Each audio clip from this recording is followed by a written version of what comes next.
Welcome to night prayer.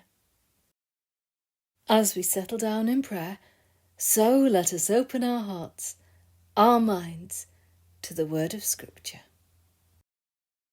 Well, today I was just looking at the storm cloud coming across the sky, and I realised that there's two ways of looking at this. Firstly, I could concentrate on the approaching storm, or secondly, I could look at this and see the beautiful colours the storm brings out from the landscape. Now, I much prefer the second way of looking at things. It's finding the positive and seeing the joy in every moment. It reminds me of that wonderful phrase from Psalm 19 which says, "This is the day that the Lord has made. Let us rejoice and be glad in it." I think it's quite a skill, finding joy in every moment. For in life there's some pretty challenging moments that come our way. Nevertheless, that's the challenge that we've been set.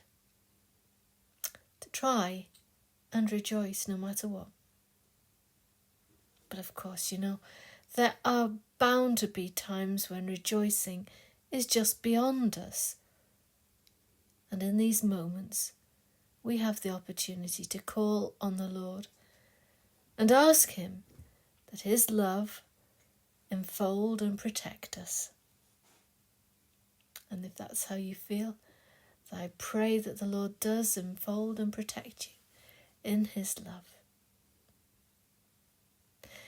But either way, tonight, I pray that you may rest warm and safe in the Lord's loving care, and don't worry about the storm clouds. Amen.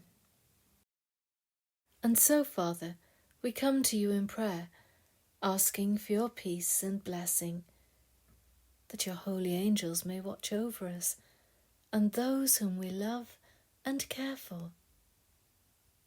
We ask too for your peace and blessing upon those who are fearful or in any form of distress, praying especially for those who are sick in mind or body. May they and we feel the healing touch of Jesus as He lays His hands upon us all.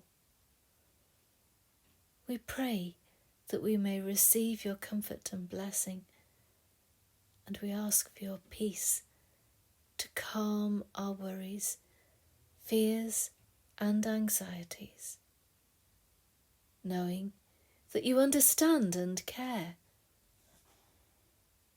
And we also ask for your forgiveness for the mistakes we've made, knowing that you are merciful. And we thank you, Father, for your grace, for your mercy, and most of all, your love. Amen.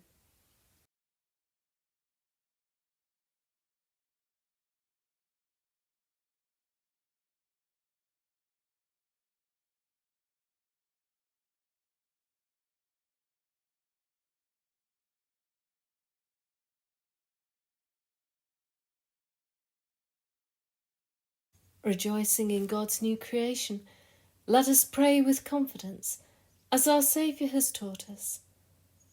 Our Father, who art in heaven, hallowed be thy name.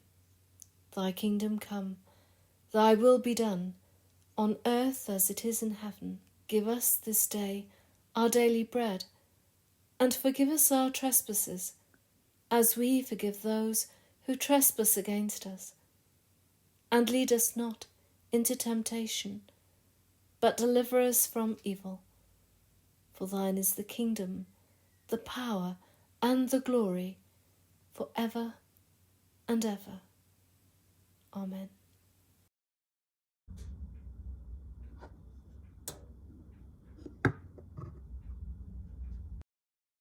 I just wanted to thank those of you who have sent in prayer requests or have blessed us with wonderful insights from Scripture. I would like to reassure you that every comment is read, and where prayers are requested, then I will pray for you, trusting in the love and mercy of our Lord Jesus Christ, who hears all our prayers and promises in Matthew's Gospel, chapter 18, verse 20, that whenever 2 or 3 of you come together in my name, I am there with you. Amen.